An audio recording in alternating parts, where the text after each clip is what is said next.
জাতীয় সড়কের ওপর বাস ও লরির ধাক্কায় জখম একাধিক। এই ঘটনার জেরে এলাকায় ব্যাপক চাঞ্চল্য ছড়ায়। ঘটনাটি ঘটেছে রবিবার উত্তর দিনাজপুর জেলার চোপড়া থানার রামগঞ্জের ভীমগঞ্জ এলাকায়।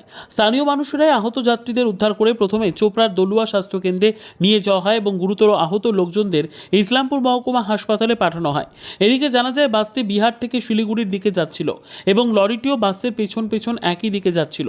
ভীমগঞ্জ এলাকায় আসার পর লরিটি আচমকায় পেছন থেকে বাসে ধাক্কা মারলে দুর্ঘটনা ঘটে। স্থানীয়রা বাসের আহত যাত্রীদের উদ্ধার করে হাসপাতালে ভর্তি করায়।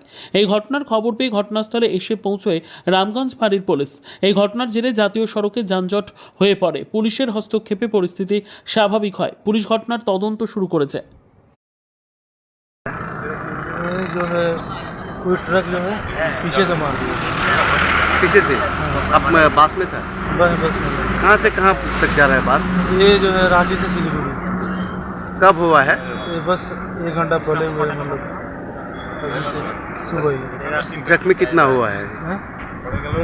5-6 हुए हैं लगता है। कहाँ पे लेकर गया जख्मी वाले?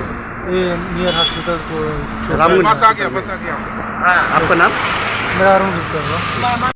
ব্যুরো রিপোর্ট, উত্তর বাংলা সংবাদ।